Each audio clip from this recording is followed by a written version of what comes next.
Hola, buenos días. ¿Cómo es?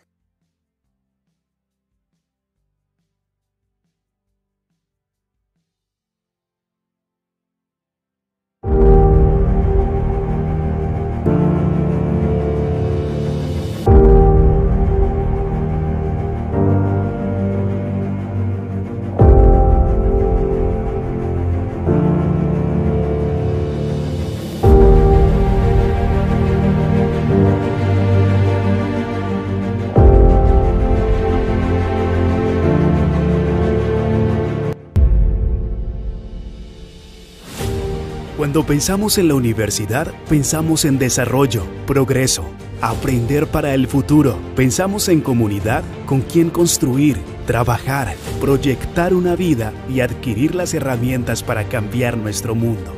Somos una universidad con historia, legado y un amor profundo por la sabiduría. En 1962, en la Escuela Militar de Cadetes José María Córdoba, nació un sueño que más adelante sería el futuro y alma mater de miles de colombianos.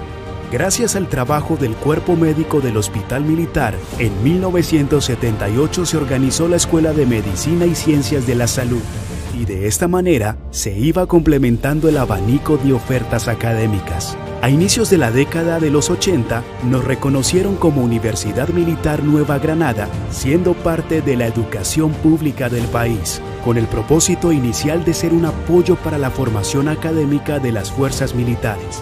Ahora, somos parte de la historia profesional de miles de personas motivadas por aprender. En el año 2009 creamos un laboratorio vivo con más de 75 hectáreas, un campus moderno y tecnológico que ofrece a nuestros estudiantes condiciones sublimes para el desarrollo integral. Un lugar estratégico en la Sabana Centro, arquitectónicamente responsable con el medio ambiente, rodeado de zonas verdes e historia, donde la tranquilidad y la armonía crean un espacio único e ideal para el aprendizaje experiencial. Es por eso que volvimos a lo esencial usando el tren de la sabana, acercando lo que parecía lejos, poniendo a disposición herramientas de este siglo y reinventándonos día a día para seguir siendo símbolo de proyección social. Diseñamos un abanico de oportunidades con bases sólidas y modernas para que los estudiantes encuentren su camino y adquieran herramientas y habilidades para la vida, guiados por 1.593 docentes entregados a su vocación, aportando así al desarrollo profesional y cultural de nuestro país. Fundamentados en la cooperación e intercambio cultural, contamos con 93 convenios internacionales en 66 universidades aliadas en el exterior, relaciones directas con embajadas, organizaciones y empresas para que el conocimiento trascienda sin límites alrededor del mundo. Más de 54.000 egresados han pasado por nuestros 118 laboratorios y talleres de física, química, ingeniería, biología y ciencias de la salud. Espacios diseñados con tecnología de punta con el propósito de entregar a nuestro país puñados de profesionales con experiencia real y altamente calificada para asumir los retos de nuestro presente. Apoyando la innovación y el espíritu emprendedor con ideas de vanguardia, contamos con 49 patentes nacionales y 3 internacionales que respaldan el compromiso de la investigación neogranadina en la historia de nuestro país. Generamos opciones de desarrollo profesional sin fronteras. Por esto la Facultad de Estudios a Distancia FAEDIS cumple una función importante, llevando oportunidades de titulación profesional a personas en todos los rincones del mundo, con su modalidad semipresencial y virtual. En esta era marcada por la tecnología digital, nuestra Universidad 4.0 se actualiza constantemente para brindar una experiencia académica de calidad multicampus para la formación de ciudadanos globales. Estamos certificados bajo las normas de excelencia y alta calidad, generando confianza a nuestros estudiantes con altos estándares académicos y profesionales entendiendo los cambios y contextos del mundo. Nuestro compromiso es con Colombia, por eso tenemos programas sociales liderados por profesionales neogranadinos, como es el caso de Isashi Palá, que busca apoyar y mejorar la calidad de vida de las comunidades wayú en la Alta Guajira, para contribuir a la construcción de paz con educación en el territorio. Inspiramos creatividad, las ideas innovadoras, el fortalecimiento del sector productivo, el emprendimiento y el cuidado del medio ambiente. Porque la Universidad Militar Nueva Granada es moderna y comprometida con la educación de alta calidad. Es la universidad que todos queremos.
Buenos días, respetados estudiantes, docentes, egresados, administrativos, decana y vicedecano. La Dirección de Extensión y Proyección Social y el Centro de Investigaciones de la Facultad de Educación y Humanidades de la Universidad Militar Nueva Granada da la bienvenida a todos los asistentes a este su conversatorio titulado Diagnóstico Preimplantatorio a la luz del reciente lanzamiento del libro titulado El diagnóstico preimplantatorio al niño medicamento en Colombia, una mirada en torno a la eugenesia positiva, legislación comparada con el ordenamiento jurídico español. Primero que todo, un agradecimiento muy especial para todos nuestros participantes que el día de hoy están acompañándonos. Igualmente, gracias a nuestros invitados, los autores del libro, la doctora Amparo de Jesús Zárate Cuello, el doctor Nicolás de la Barrera y la doctora Orita Beltrán, quienes amablemente aceptaron la invitación y van a compartir con todos nosotros sus disertaciones y experiencias en torno a esta publicación. La metodología que utilizaremos en este conversatorio serán las intervenciones de nuestros autores a la luz de una serie de preguntas que yo gradualmente pues iré planteando. Luego se realizará una brevísima ronda de inquietudes de los asistentes, únicamente a través del chat. Yo ordenadamente gestionaré las preguntas que vayan surgiendo y estaré pues atenta al manejo del tiempo. Primero que todo, invito a nuestra decana, la doctora Rubia Estela Romero, a que nos dé sus palabras de bienvenida en este encuentro. Adelante, decana, tienes la palabra. Buenos días para todos, comunidad de la Universidad Militar Nueva Granada, con la venida del señor rector, de los vicerrectores y de esta facultad, la Facultad de Educación y Humanidades, pues damos la bienvenida a otro conversatorio de los que ya estamos haciendo en nuestra facultad para interactuar con ustedes dentro de los temas científicos que nosotros abordamos. En esta oportunidad, a través de la Dirección de Extensión y Proyección Social y el Centro de Investigaciones, en cabeza de la doctora Irene Romero y de la doctora Amparo Zárate, nos encontramos aquí para este conversatorio, en donde vamos a tomar un tema muy importante para la bioética, del cual hace también parte nuestro doctorado, el cual es un aporte al diagnóstico preimplantatorio, en el tema muy importante, como ya lo decía la doctora Irene, de los aportes que se hacen en Colombia de la eugenesia positiva. Para eso le doy la bienvenida al doctor Nicolás Guillermo Hope de la Barrera, que nos acompaña hoy como participante en el texto también que les queremos brindar y que hace parte del prólogo que se escribió con respecto a este tema.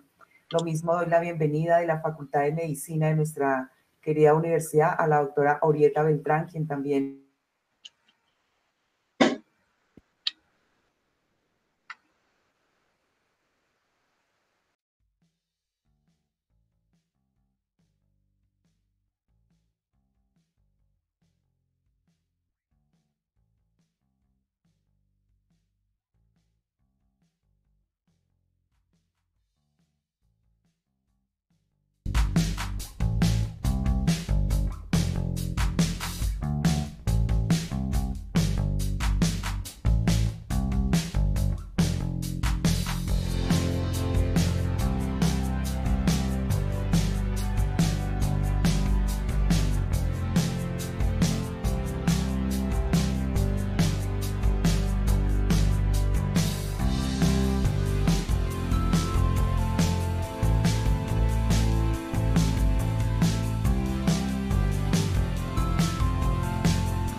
Bueno, entonces, volviendo a la presentación, que hubo un percance aquí técnico. Entonces, no, nada, comunidad académica, vamos con este tema tan importante científico y bueno, bienvenidos a todos. Espero que sus preguntas nos retroalimenten también a nosotros. Muchísimas gracias y bienvenidos.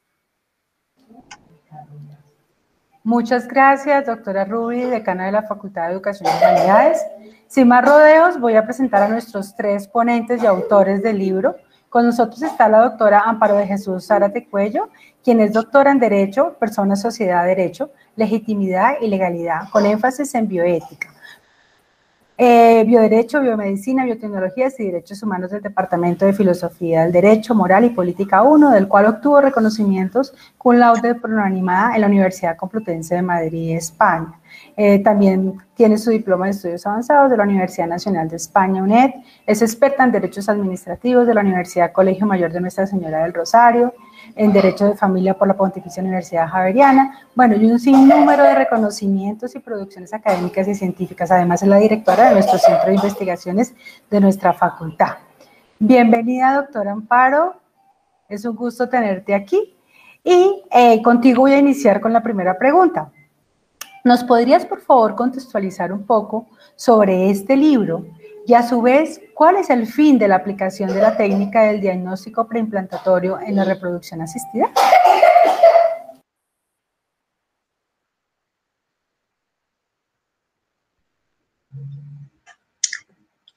Sonido. Muy buenos días, doctora Irene Sofía Romero, directora de Extensión y Proyección Social de la Facultad de Educación y Humanidades. Un saludo al doctor Nicolás Lluvé de la Barreda, la señora decana Ruby Estela Romero, y a la doctora Orieta, autora también de esta obra, que nos acompaña en el día de hoy. Sí, es muy importante esta obra para la comunidad científica, para los investigadores en bioética y en bioderecho. Se trata de un tema emergente y reemergente dentro de todos estos dilemas y problemas que llegan a la bioética, acuciantes a la bioética, y es con el propósito de ayudar también a estas investigaciones que realizamos entre Colombia y España con relación a estas temáticas que surgen de una técnica como lo es la reproducción humana asistida. Y el diagnóstico preimplantatorio se refiere a la selección de esos embriones que son creados es profeso con el fin de seleccionar los mejores embriones para que lleguen al útero de una mujer que desea tener un hijo por estas técnicas. Habida cuenta inicialmente que por los métodos naturales no es factible. En este sentido, se realiza la reproducción humana asistida, pero para el caso que nos ocupa, en esta selección a través del diagnóstico genético preimplantatorio se realiza con un fin en el sentido de seleccionar un embrión que sea histocompatible con un hermano que sufre una enfermedad grave, y en ese sentido es para el trasplante de las células hematopoyéticas con el propósito de realizar un tratamiento o una cura. Aquí se observa dentro de este libro que hemos realizado la doctora Orieta y yo, de traer estos dilemas y estos problemas que llegan a la bioética con ocasión de estos avances de las biociencias y sobre todo el tema que tiene que ver con la dignidad del ser humano, porque se crea un ser humano para que sea reservorio de un hermano enfermo. Muchas gracias, doctora Amparo. Entonces, para hacerlo así, más dinámico nuestro conversatorio, voy a ir dándole la palabra gradualmente a cada uno de nuestros ponentes. Entonces, le doy la bienvenida al doctor Nicolás Job de la Barrera, quien es doctor en Ciencias Biológicas por la Universidad Complutense de Madrid, catedrático de Genética de la Universidad de Alcalá y catedrático de Mérito de Genética desde el 2014. Además, cuenta con una amplia experiencia y un número considerable de artículos y publicaciones en este tema. Doctor Nicolás, es un gusto tenerlo hoy aquí con nosotros y queremos preguntarle, ¿qué lineamientos ha señalado la Comisión Nacional de Bioética de España con relación al bebé o niño medicamento? Bueno, en España lo que tenemos ahora mismo es una ley, la Ley de Reproducción Humana Asistida. La reforma última fue en el año 2006, que permite la tecnología que acaba de explicar muy bien la doctora Zárate Cuello, ¿no? La tecnología que permite seleccionar embriones en el seno de una familia que ha tenido un hermanito, que ha tenido un niño con algún problema y requiere de un trasplante, ¿no? Entonces, crearle un hermano por fecundación in vitro, seleccionar, por supuesto, de entre los embriones aquel que es compatible para poderle después, digamos, utilizar, porque es así. Una vez que nazca, su cordón umbilical como una fuente de células madre muy ricas, hematopoyéticas, para poder hacer un trasplante y curar a ese hermanito, ¿no? Esa es la idea, ¿no? Una idea que es muy rebuscada, muy difícil. Hay otras alternativas que podemos luego ver, pero que realmente, bueno, pues en la práctica, tanto en España, donde ha habido muy pocos casos, como en el mundo entero, no está resultando eficaz, ¿no? Sobre todo porque conlleva la creación de muchos embriones, extirparles una célula para hacer el diagnóstico, lo cual ya deja un poco tocado a lo mejor al embrión, puede tener sus consecuencias sin que eso sea, digamos, se haya evaluado demasiado bien, pero que realmente tiene muchas limitaciones. Bueno, en España está permitido esto desde el año 2006, pero repito, aquí solamente ha habido de los cientos de casos de peticiones, porque cualquier petición de la aplicación de esta tecnología ha de pasar por una comisión de reproducción humana asistida, que evaluará el caso desde el punto de vista clínico, desde el punto de vista social, y admitirá o no que se lleve a cabo. Bueno, pues de los cientos de casos de las solicitudes, al final solamente ha habido 2 éxitos desde el año 2006 que se conozcan en España, ¿no? Lo cual quiere decir que ha habido muchísimos fracasos también, porque realmente, repito, es una tecnología de un rendimiento, es muy difícil, muy compleja y de un rendimiento muy limitado. Ok, gracias, doctor Nicolás. Sí, efectivamente implica unos gastos significativos, ¿no? Bueno, ahora le vamos a dar el paso a nuestra siguiente ponente y autora del libro, la doctora Orieta Beltrán Casas, quien es médica egresada de la Universidad del Rosario con maestría en genética humana de la Universidad Nacional de Colombia. En los últimos 18 años se ha desempeñado como asistente de investigación y coinvestigadora en proyectos de la Organización Panamericana de la Salud, en el Grupo de Biotecnología en la Salud de la Universidad Militar Nueva Granada y en el Grupo de Investigación Biológica de Células Madres de la Universidad Nacional de Colombia. Ella también cuenta con una amplia experiencia en estos temas y obviamente una considerable y significativa producción académica y científica. Doctora Orieta, bienvenida. ¿Y usted cree que el gobierno colombiano debería cubrir el diagnóstico genético preimplantatorio?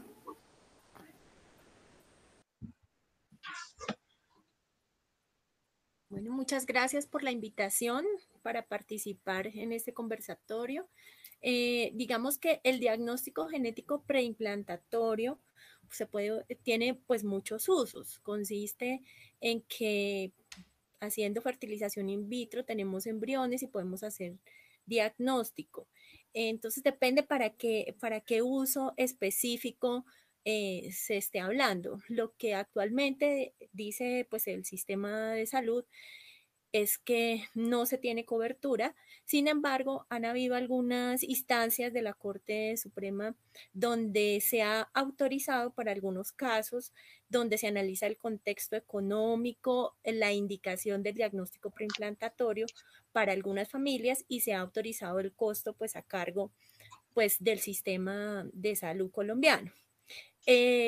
Pero para el caso que nos compete, que es el que se refiere el libro, que es hacer diagnóstico preimplantatorio para seleccionar no solamente excluir un embrión que no tenga una patología genética, sino que además comparta por lo menos 5 genes importantes en la compatibilidad para ser donante de un trasplante en el futuro, ya es una indicación más específica.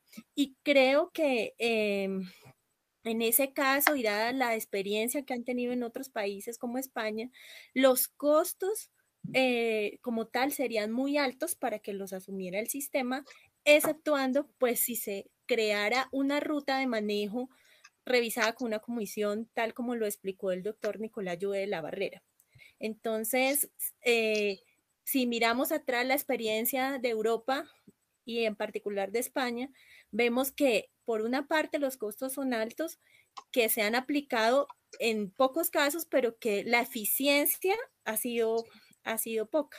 Entonces se cuestiona uno hasta qué punto se han atendido necesidades de 100 personas con unos altos costos de tecnología para escasamente tener el éxito de 1 o 3 o muy pocos casos en los que se consigue un trasplante exitoso después de todo el sometimiento a unas técnicas de reproducción asistida que tienen unos riesgos para la madre, que debe pues asumir la carga física, psicológica del procedimiento y tener un embarazo pues que debe ser vigilado, y después nace un bebé al cual se le recolecta la sangre de cordón umbilical, que también debe cumplir unos criterios técnicos de calidad para que pueda ser usada como un trasplante. Entonces creo que los costos son bastante altos. Para específicamente el asunto de certificación de HLA son demasiado altos. Ok, muchas gracias. Doctor Nicolás, ¿es éticamente correcta esta práctica? ¿Se puede usar para la selección genética de embriones? Bueno, todo lo que sea, digamos, manipular embriones no es éticamente adecuado ni es correcto, porque un embrión, lo primero que tenemos que tener muy claro desde el punto de vista científico, desde el punto de vista de la biología, es que el embrión es la primera etapa de la vida, la primera etapa de la vida humana. Y por lo tanto, un embrión es la primera realidad corporal que tenemos, la primera manifestación corporal de la vida, ¿no?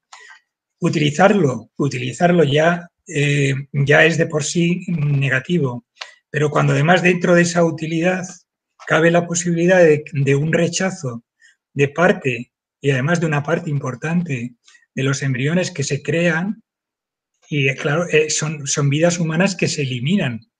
Por lo tanto, estamos, digamos, pues eso, no solamente instrumentalizando la vida, sino además eliminando, cribando seres humanos. Realmente esto no es... realmente la estadística de cuántos embriones hay que crear para que 1 al menos, o 3 en el mejor de los casos, puedan ser, que reúnan esas características de una compatibilidad inmunológica con el hermanito que nació antes y además que no padezca, no tenga los genes que alteren también la misma enfermedad, porque claro, siendo de la misma familia, cabría la posibilidad de que este niño, entre estos embriones, hereden también los mismos genes de la enfermedad. Bueno, la probabilidad de que eso ocurra es muy baja.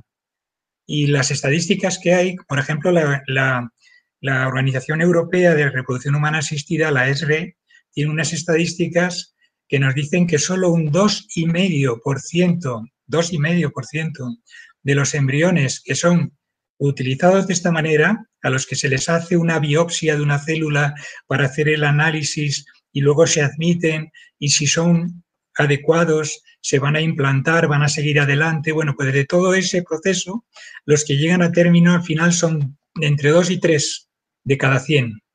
lo cual quiere decir que hay un encarnizamiento reproductivo impresionante, es decir, estamos desechando, tirando embriones pues que son vidas humanas y además realmente ya es grave eso, pero si queremos todavía pensar un poco más, muchos de esos embriones son embriones sanos, simplemente adolecen de un par de genes que son los que les darían, digamos, el marchamo de calidad para ser utilizados.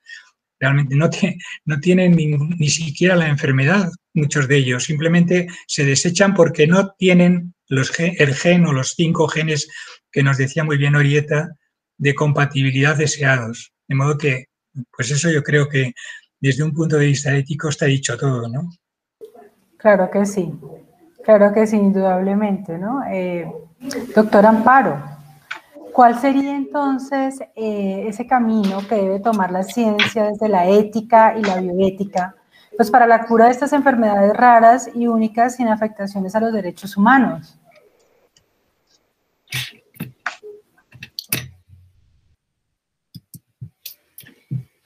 Bueno, el camino que la ciencia debe realizar es de hacer una ciencia con conciencia, teniendo en cuenta los avances que ya se han venido realizando desde la biomedicina, la biotecnología, la genética, pero propendiendo por esa dignidad humana. En cuanto a los avances, es ético a todas luces realizar a través de los bancos o de los biobancos, con la sangre del cordón umbilical, tratar estas enfermedades raras, algunas huérfanas y únicas, que para ese caso, pues, los expertos son aquí la doctora Orieta Beltrán y el doctor Nicolás Lluvé de la Barrera, en este sentido que han estado, pues, investigando con relación a este tipo de enfermedades. Pero el camino que debe realizar la ciencia y lo que nosotros encontramos en nuestra investigación es a través de los bancos de sangre de cordón umbilical, porque investigar en esa línea no genera ningún problema ético ni bioético, ni afecta la dignidad de un ser humano, y sobre todo no se va a crear un embrión solamente con un fin de ser reservorio o ser repuesto de un hermano enfermo. Al utilizar esta técnica de la sangre del cordón umbilical, se soslayaría, se dejaría de lado estas técnicas que se han venido desarrollando y que precisamente en España, en la ley de reproducción humana asistida, permite que se hagan estos tipos de investigaciones con un tercero, que se cree un hermanito para poder salvar, como se plantea, como hermanito salvador de otro que está enfermo. Entonces, el camino de la ciencia debe ser un camino hacia la dignidad humana, una ciencia que avance protegiendo los derechos humanos. Ok, gracias, doctora Amparo. Doctora Orieta, ¿qué problemas traería a futuro la creación del niño medicamento?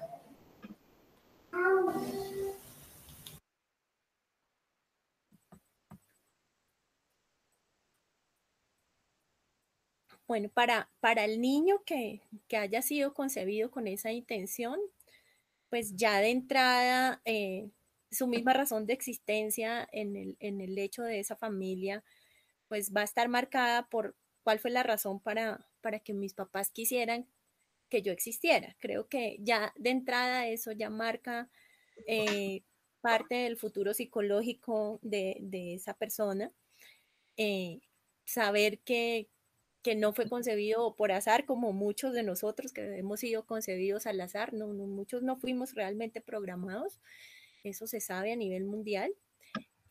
Pero asumiendo que así muchos no hayamos sido programados, pero sí aceptados y acogidos y cuidados y criados con amor y respeto, creo que sería lo más importante. Tendría que ser una persona que tendría que entender eso, y una de las restricciones que otros países que han tenido la experiencia de los casos, como fue uno de los primeros casos del mundo, fue precisamente que nació el niño con la intención de salvar a una hermanita y los papás no quisieron tener el niño, o sea, lo entregaron en adopción, y eso en algunas partes del mundo ya está prohibido. O sea, por eso debe haber una comisión en el caso de que se permita el uso, que entienda la motivación, no solamente el hermano que se quiere salvar porque está enfermo, sino cuál va a ser el bienestar, el respeto, la responsabilidad para ese niño que va a nacer, y que realmente la familia lo quiera como un hijo más. Un hijo más que requerirá muy probablemente entender esa motivación cuando tenga la edad para entenderlo. Y segundo, pues si al momento del nacimiento se recolecta la sangre del cordón umbilical de su nacimiento y eso fue efectivo para resolver el problema del hermano que está enfermo, pues digamos que ahí ya se lograría el objetivo principal, que es tener un trasplante exitoso. Pero esa recolección de sangre, cordón umbilical, puede no tener todos los criterios de calidad, entonces habría que esperar más tiempo y se convierte automáticamente en el mejor donante de médula ósea, porque principalmente la aplicación es para suplir enfermedades que comprometen la médula ósea, el sistema hematopoyético. Entonces se convierte de ahí para siempre en un donante permanente, en teoría, de médula ósea y de pronto de quién sabe qué otros órganos en el futuro. Entonces, esa sería como el escenario del futuro de ese niño. Y atendiendo pues que aparte de eso, pues él en su estadio de embrión no tuvo el derecho a dar opinión sobre todo lo que se decidió. O sea, no tuvo la oportunidad de ejercer el principio de autonomía. Exactamente. Entonces, pues está aquí ya y pues toca afrontar todas las consecuencias y los beneficios que todo esto trae, ¿no? Doctor Nicolás, entonces, sí, ¿cuáles son esos requisitos y cuál es la probabilidad de obtener embriones adecuados para esta práctica? ¿Y cuál sería su eficiencia médica? Sí, bueno, los requisitos creo que ya más o menos los hemos esbozado de las intervenciones sucesivas que hemos tenido. Fundamentalmente, digamos, los dos requisitos son que el embrión que yo voy a utilizar, que yo voy a implantar, para que de él nazca el deseado niño donante, bien por medio de su cordón umbilical o como donante futurible cuando el cordón falla y se queda un poco ahí, como nos decía muy bien Orieta. El problema que tenemos ahora es que esos embriones tienen que tener dos requisitos. Primero, carecer, no tener los mismos genes de la enfermedad que padece el hermano que se desea curar. Genéticamente eso es muy probable, hay una cierta probabilidad. Por ejemplo, para genes recesivos, sistemas monogénicos y alelos recesivos, la probabilidad es de 1/4 de que vuelva a ocurrir, ¿no? Es decir, el 25% de los descendientes de una pareja que tengan heterocigosis para un gen o sean portadores de un gen de una patología, pues el 25% la van a tener.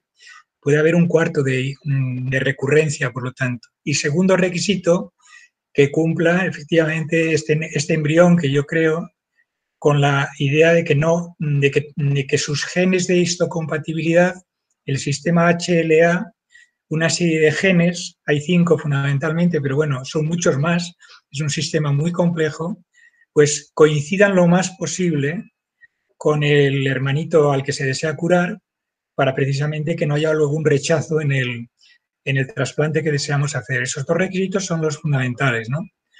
Si no cumplen esos dos requisitos, de los muchos embriones que se van a obtener por fecundación in vitro, lo que se va a hacer es un cribado, se van a analizar de uno en uno con unos sistemas que son, normalmente se utiliza PCR, que nos va a permitir amplificar la región del ADN del gen o de los dos genes que deseamos controlar, y a la vista de los resultados entonces se decidirá que este embrión sí, este embrión no, este sí, este no, normalmente muchos más que no, que sí, porque la probabilidad es a lo mejor, como yo decía antes, pues estadísticamente uno cada 60 y tantos aproximadamente, de que exista, de que tenga esas dos, que cumpla esas dos normas. De modo que hay que crear muchísimos embriones para obtener al menos un mínimo de 3, que normalmente son los adecuados para poder llevar a cabo, digamos, o seguir adelante con la operación.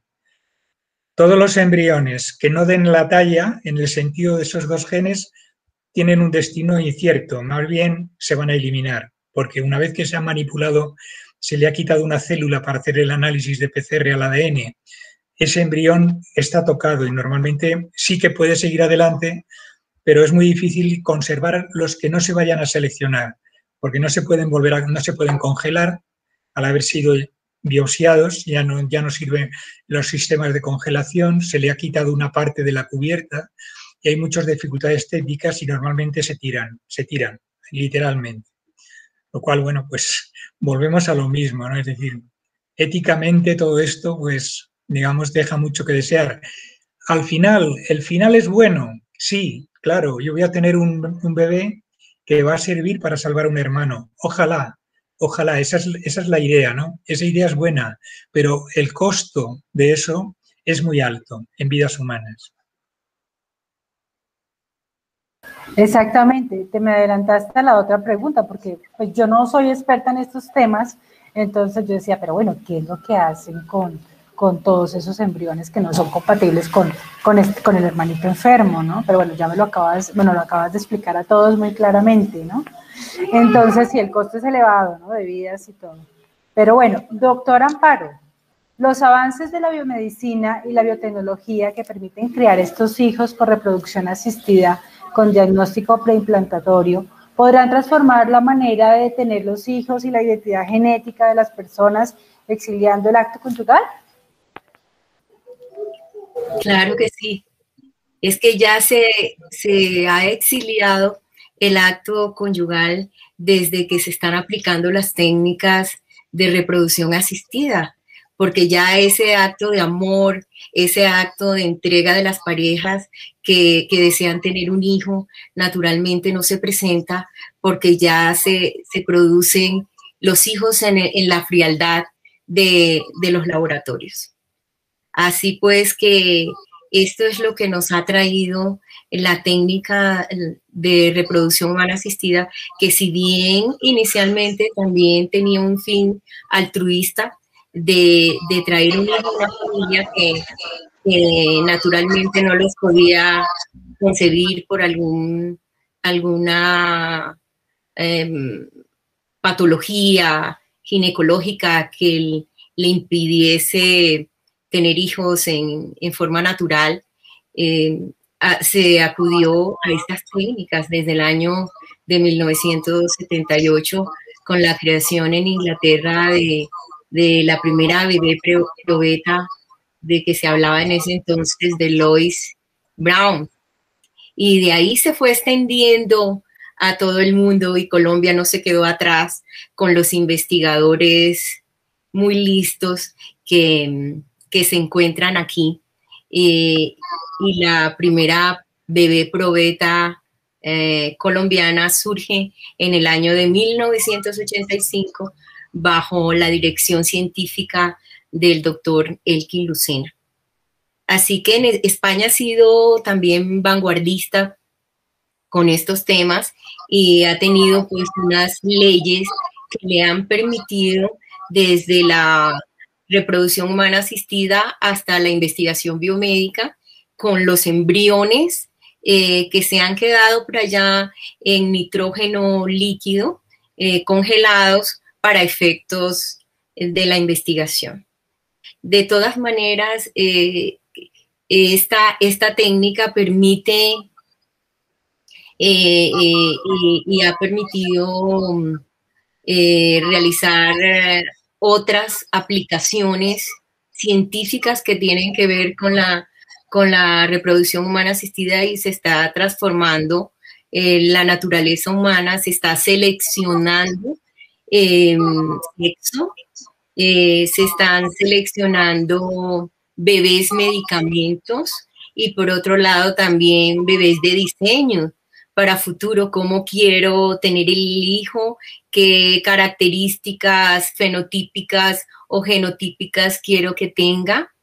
En el caso del coeficiente intelectual y demás aspectos que se quieran tener y características pues fenotípicas, somáticas de las personas y también conforme a los estereotipos del deseo, de la belleza, que trae el esnovismo y bueno, y demás cosas que se cree que los científicos en los laboratorios pueden, y como ya lo han logrado, inmiscuirse desde ese comienzo, desde esa fase primigenia del ser humano, entonces poder a través de todos estos avances que se han otorgado a través de la develación del genoma humano,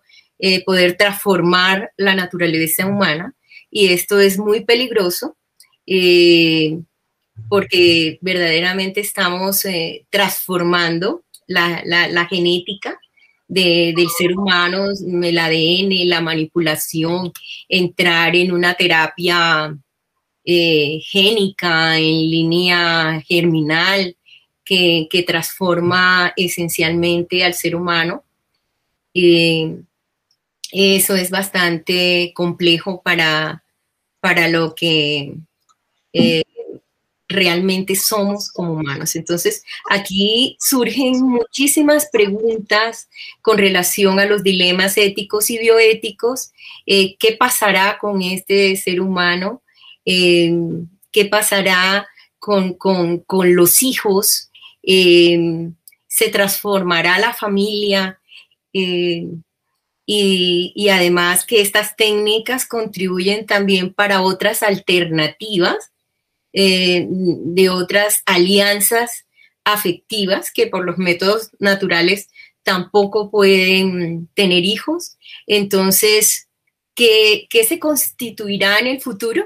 Estamos ante la presencia de una masificación humana planificada a través de la reproducción humana asistida.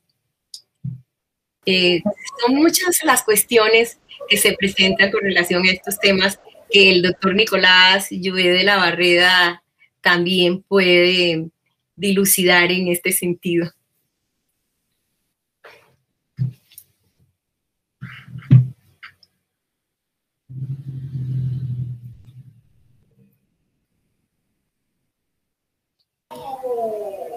Doctor Nicolás, creo que tiene cerrado el audio. Bueno, hacerlo solo, sí. Yo no lo toqué. Bueno, claro. Sí, quería decir que tomo el reto que me hace la doctora Amparo Jesús, ¿no? Zárate. Y realmente sí, claro, los retos ahora mismo, claro, porque después del proyecto Genoma Humano, con la cartografía absoluta ya completa de los genes, los 20.000 genes que tenemos y demás, vamos conociendo cada vez más. Y la tentación biotecnológica existe de manipular, de tocar incluso los genes para modificar de alguna manera nuestras características. Cuando eso se hace con fines de salud, y estamos hablando de terapia génica, pues bueno, es un fin positivo y todo lo que sean avances en ese sentido, el diagnóstico genético utilizado en la dirección de corregir patologías es sin duda alguna una maravilla. Lo que pasa es que la seguridad todavía no es total y entonces ahora mismo hay muchos riesgos. Y como muy bien nos decía ahora mismo Amparo Jesús, ¿no? El problema que tenemos ahí es sobre todo tocar la línea germinal, es decir, las células que luego van a dar lugar a los gametos y que van a trascender a generaciones posteriores. A lo mejor en el individuo que nace no vemos todavía nada, pero en sus descendientes, cuando lleguen a la madurez y tengan hijos, pueden ocurrir pues, fenómenos indeseados desde el punto de vista genético y todo eso es muy peligroso, ¿no? No tenemos todavía la seguridad como para hacer nada de eso. Y está siempre la tentación, además, de poder hacer, sobre todo con la edición génica, que es la última tecnología, ¿no? La de poder corregir en el ADN in situ alguna base nucleotídica con el fin de, bueno, pues de otorgar un nuevo fenotipo, un nuevo carácter. Con esa tecnología que va aumentando en precisión, pero todavía no es absolutamente precisa, pues el panorama o la perspectiva pues ofrece todo tipo de posibilidades. Pero repito, dentro de esas posibilidades las hay buenas y malas, vamos a decirlo así desde un punto de vista ético. Las buenas y deseables sería utilizar esa tecnología en la dirección de corregir las enfermedades. Las negativas, pues utilizar esa tecnología para obtener superhombres, hombres más inteligentes, hombres más longevos, más bellos o hombres y mujeres, evidentemente, lo hablo en sentido genérico, ¿no? Es decir, esa es la vertiente menos positiva de todo esto. Y ahí, claro, todo eso se traslada al mundo de los embriones porque es, digamos, lo que tenemos en el laboratorio a disposición de esas manipulaciones. No podemos hacerlo digamos, cuando la vida viene de forma natural en un embrión que no vemos, pero sí se puede hacer durante esos 14 primeros días aproximadamente de vida embrionaria que son manejables en el laboratorio. Ahí es donde están las grandes decisiones éticas que deben de estar, digamos, en la mente de todos los experimentos que se vayan a ir proponiendo y haciendo en el futuro. Exactamente. Doctora Orieta, a la luz de lo que hemos conversado, ¿tú crees que la eugenesia positiva no va en contra de las leyes de la naturaleza?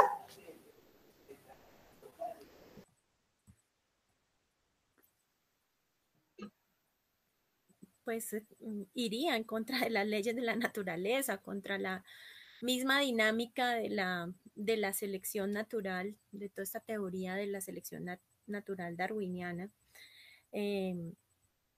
Claro, porque estaríamos escogiendo quiénes van a sobrevivir y quiénes no, en el caso de seleccionar embriones con ciertas características o no. Entonces, sí, iría en contra de la selección natural, de la dinámica, de cómo naturalmente, dependiendo los contextos, tener o no ciertos genotipos juega a favor o en contra de alguna ventaja o desventaja. Eso ha sido así en la historia de la humanidad. Entonces, voy a poner un ejemplo. Hace 1000 años o 500 años, si tuviéramos un cierto rasgo en nuestra hemoglobina, que es el rasgo falciforme, nos da una ventaja. Nos daba en esa época y todavía una ventaja para no ser infectados por cierto microorganismo. Pero si lo ponemos a este contexto del presente, donde para esa enfermedad infecciosa ya hay tratamientos y todo, pues ya no sería una ventaja tener cierto genotipo como tal. Entonces, tácitamente, sí iría en contra de lo que el azar de la vida y de la naturaleza y la dinámica de las poblaciones da. Exactamente. Para los tres, ¿qué decirle entonces a unos padres que tienen un hijo enfermo y se plantean acudir a la técnica del niño medicamento? Doctor Nicolás, vamos por ti. Quería darle la oportunidad primero a la doctora. Dale. Yo quiero primero. Primero que todo, pues, digamos que para llegar a las parejas que han tenido esa necesidad es porque ya han agotado otras opciones a las cuales no tuvieron alcance. O sea, no es la primera opción, no es la primera línea para un trasplante. Es porque si yo tengo un hijo con una enfermedad donde se requiera un trasplante, pues lo primero que hace el equipo de manejo, que generalmente es un equipo encabezado principalmente por un hemato-oncólogo o un hematólogo, va a definir primero, buscar si hay un buen candidato en la misma familia, preferiblemente un hermano. Eso es lo primero que se agota. Si no existe esa opción, entonces debe haber un registro de consulta que exista a nivel internacional, que es el registro de donantes de médula ósea y de sangre de cordón umbilical, que es un registro voluntario internacional sin carácter lucrativo, sino en principio de buena fe de que hay personas adultas o madres que han donado la sangre de cordón umbilical, y eso es un registro que existe y que se debe consultar primero. Si ya después se han agotado todas esas opciones, es que ni hay familiar, ni hay un donante compatible en el registro, que el chance de tener o no un posible donante es alrededor de un 20 o 30%. Entonces empiezan a agotar las posibilidades y ahí es donde en las décadas pasadas pues surgió la opción de pensar en tener un hermano que fuera el donante. Algunas parejas se embarazaban naturalmente, pero jugaban el azar, como bien lo dijo ya el doctor Nicolás, o sea, el azar de que pueden tener hijos otra vez enfermos, ya no era uno, sino dos, y de pronto tener un hijo que no tuviera la enfermedad, pero eso, las cifras hablan alrededor de un 20-18%. Entonces, la técnica como tal, cuando se planeó y se empezó a ofrecer, se ofreció a ese tipo de parejas que ya habían agotado una cantidad de opciones que no estuvieron disponibles. Creo que también hay que ser sincero uno con los pacientes, también tiene que hablar de cuál es el pronóstico de las enfermedades y darle la mejor capacidad técnica y médica disponible para lo mismo. Entonces, claro, los primeros registros de médula ósea eran de eso, de donantes de médula ósea, y ahora con el conocimiento que se ha creado de la sangre de cordón umbilical, pues tenemos una fuente más de células hematopoyéticas que pudieran estar disponibles para quien lo necesite.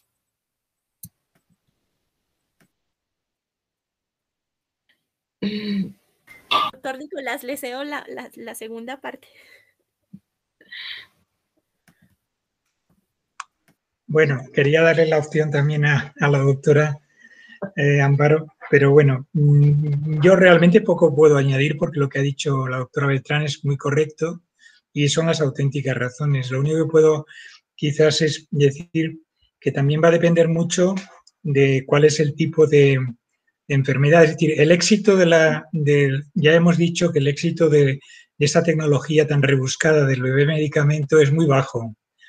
Va a depender también un poco del tipo de patología que tiene el hermano, si es una enfermedad de la sangre, si es una enfermedad genética, en fin, hay diferentes probabilidades de éxito, pero en cualquier caso no hay un éxito absoluto, en absoluto, para nada. Es decir, la tecnología es muy difícil que llegue a término con un éxito total. Y lo que está ocurriendo es que se han creado unas expectativas en la pareja de que esa es la solución, a lo mejor con la angustia que supone tener que esperar todo el proceso, primero de la obtención del embrión adecuado, la implantación, que eso siga adelante, todo el proceso del embarazo, hacer alguna prueba incluso durante el embarazo para ver realmente si los perfiles genéticos que se determinaron en el embrión se confirman, porque hay que confirmarlo todo. Y cuando ya nace la criatura y se tiene el cordón umbilical, a ver qué pasa. Es un proceso muy largo, muy angustioso psicológicamente. Esto yo supongo que tiene su costo también muy, muy fuerte. Y existe esa otra alternativa, que es la de los bancos de sangre de cordón umbilical. Simplemente con tener decenas de miles de ese apéndice que se tiraba normalmente al nacer las criaturas, ¿no? Que no se utiliza, ahora ya se va guardando. Bueno, pues hay una red mundial que nos permite conocer cuál es el perfil genético de cada uno de esos cordones umbilicales que se van guardando en los bancos, y en ese reservorio de cordones umbilicales puede haber alguno que sea perfectamente compatible y no habría que esperar, y no habría que crear embriones ni esperar los 9 meses, sino utilizarlos muy directamente. Esa sería, digamos, es la mejor alternativa hoy en día, la utilización adecuada de los bancos de sangre de cordón umbilical. Luego hay otra opción en el futuro, que es la terapia génica, de la que he hablado hace un ratito, pero esta está todavía más en mantilla, ¿no? Tenemos que esperar más, pero ya hay una serie de enfermedades curables durante el embarazo. Se puede hacer hoy ya una terapia génica in útero para una serie de enfermedades no muy numerosas, pero que son realmente, va aumentando la lista de las posibilidades, porque por ahí está habiendo mucha investigación, y una investigación muy ética y muy positiva, ¿no? Desde luego más ética y más positiva que la creación de embriones para descartar muchos y quedarse a lo mejor con 1, 2 o 3 y a ver qué ocurre, porque repito que no hay un éxito absoluto en nada de esto.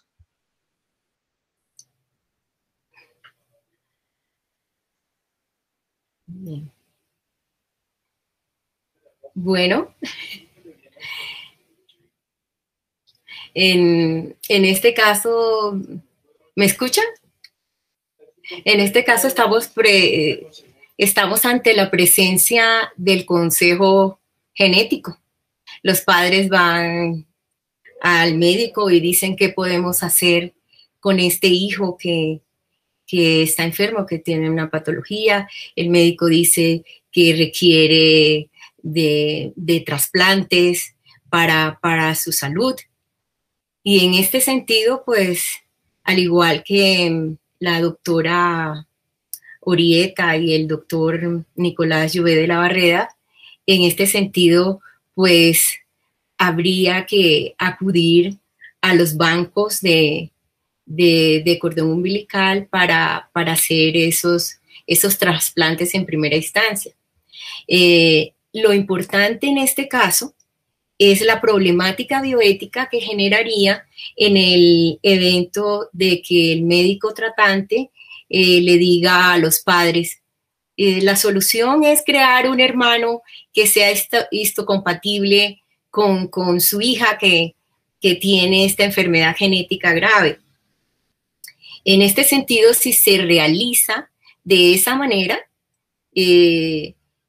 ya va a ser, como lo ha dicho en muchas alocuciones el doctor Nicolás Llobet de la Barreda, se convertiría en el bebé medicamento, en el niño medicamento, en el adulto medicamento, en razón de que puede estar toda una vida ese ser humano que es ser humano y tiene derechos humanos por el hecho de pertenecer a la familia humana. Este ser humano pierde su dignidad y se convierte en alguien que llegó a la vida que simplemente por un fin, como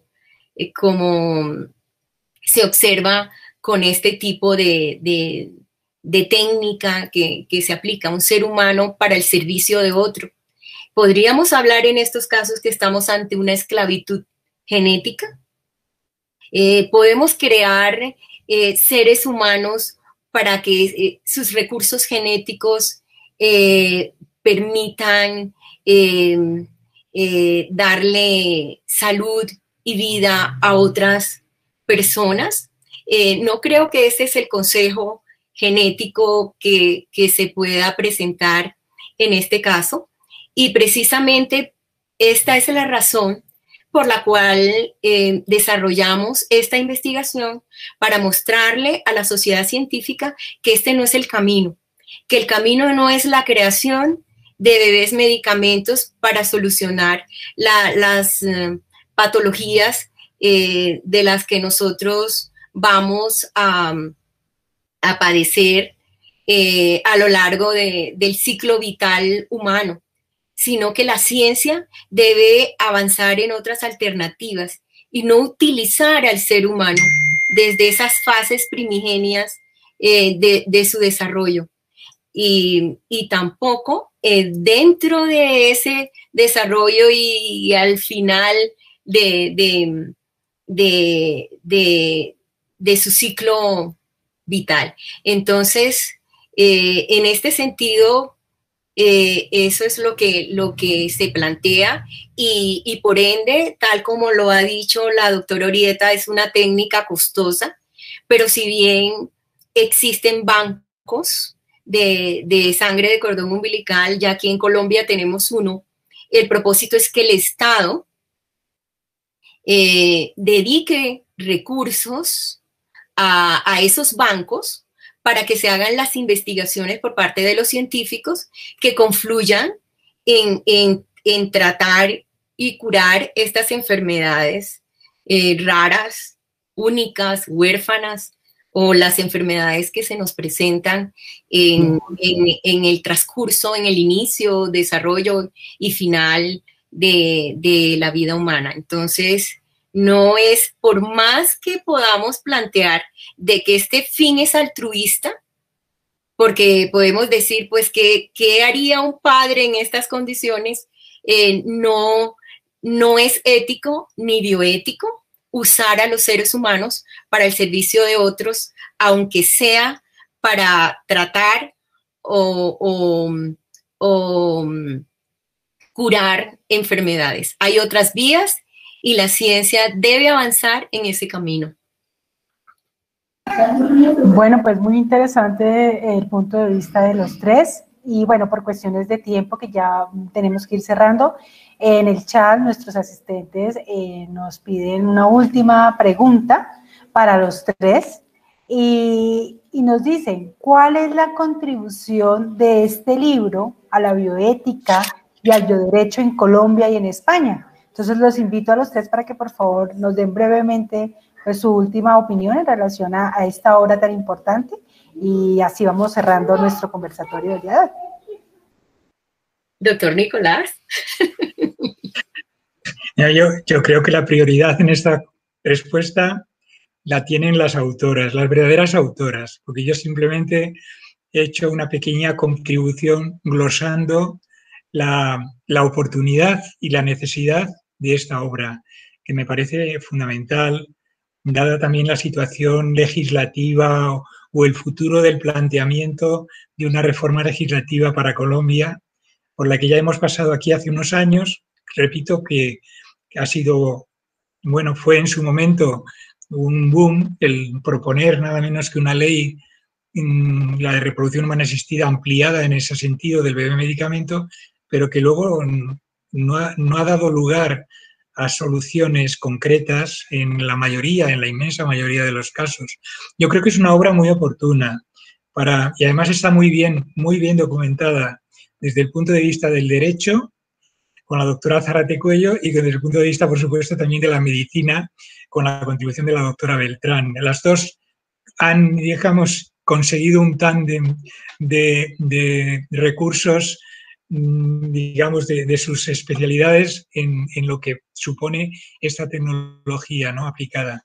Y realmente es oportuna y es una necesidad, porque realmente nos va a poner en conocimiento de un problema real y de las posibles soluciones, y a lo mejor esta solución sobre la que trata el libro, pues no es precisamente la más ética, ni es tampoco la de mejor futuro. Probablemente cuando estén dotados suficientemente los bancos de sangre de cordón umbilical, sobre todo, y ya en un futuro más lejano con las tecnologías de la terapia génica, podamos conseguir los mismos resultados de una manera muchísimo más ética, respetando la dignidad de la vida humana desde el momento de la concepción, desde que se constituye un embrión en el cigoto. En esas primeras etapas, ahí ya tenemos una vida humana y hay que respetarla. Y yo creo que eso nos lo da a conocer de una manera bastante clara y bien documentada el libro de Zárate y de Beltrán. De modo que enhorabuena. Doctor Orieta.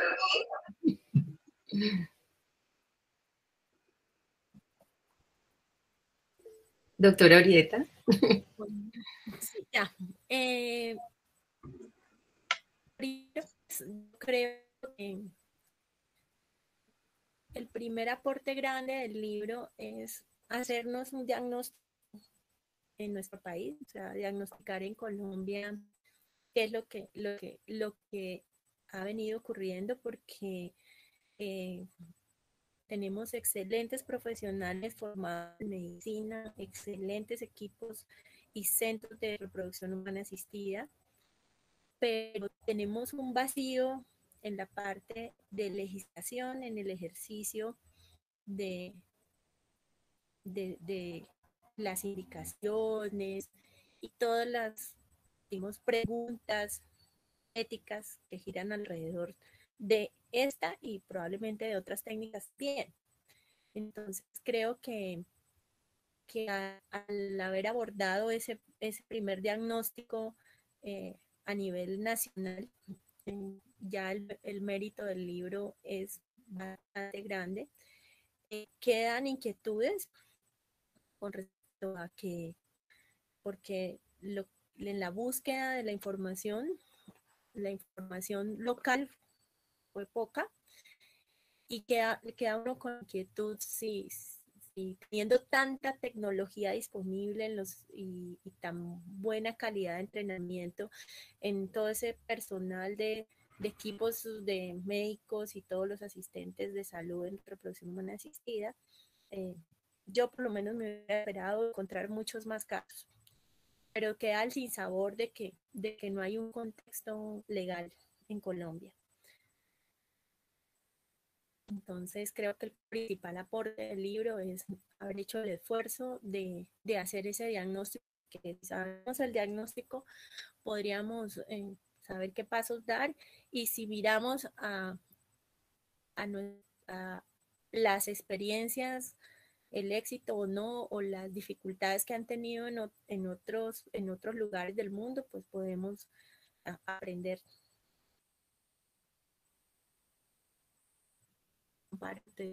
Te cedo la palabra.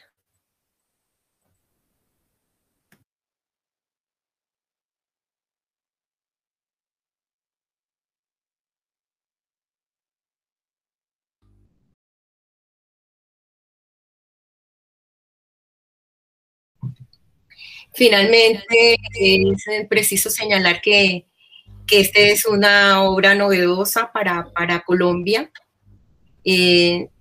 pero dentro de la literatura científica encontramos solamente un caso de diagnóstico preimplantatorio, pero sabemos quienes investigamos en estos temas que en Colombia, como no existe legislación, se aplica desde el ámbito científico que todo lo científicamente posible es éticamente permisible. Entonces, si no está documentado, no quiere decir que no se realice. Donde existe tanta investigación dentro de este ámbito, desde la procreación o reproducción humana asistida y todos los avances científicos que se han venido realizando, también tendiente a erradicar ciertas patologías como la hemofilia. Se seleccionan embriones a través del DGP, del diagnóstico genético preimplantatorio, para evitar que nazcan niños con ciertas patologías graves. En Colombia se hace de todo. Colombia es un país donde los científicos son muy acuciosos, donde generan resultados, pero por un lado va la ciencia y por otro lado va el derecho. Entonces, esta obra lo que nos quiere plantear es que estos avances que se van realizando científicamente se puedan llevar a la biolegislación, al Congreso de Colombia, al recinto de la democracia, donde se debata con la academia qué es lo que realmente se puede legislar conservando la dignidad humana y los derechos humanos. Entonces, el propósito es no crear niños medicamentos. El propósito de esta obra es de que la ciencia avance en torno a estas enfermedades que se puedan curar por otros métodos científicos sin que afecten esa dignidad humana y los derechos humanos. Exactamente. Bueno, pues muchísimas gracias a los tres por este tiempo y por este espacio. Nuevamente los felicitamos, las felicitamos, doctora Orieta y doctora Amparo, por esta obra tan importante para el ámbito de la salud y también para todos en general, porque de una u otra manera todos estamos inmersos en estos procesos, ¿no? Entonces es muy, muy interesante felicitarlos y bueno, desde ya los invitamos para nuestro próximo conversatorio, que será el próximo 28 de junio. Hablaremos obviamente sobre otro tema, seguiremos con el tema de la propiedad intelectual y en este caso con el tema de la mirada del punto de vista de los editores. Muchas gracias a todos nuestros participantes y a los asistentes que están siguiéndonos por el canal de YouTube y nos vemos el próximo 28 de junio a las 7 de la noche. Muy feliz día y buen comienzo de semana. Un abrazo grande para todos.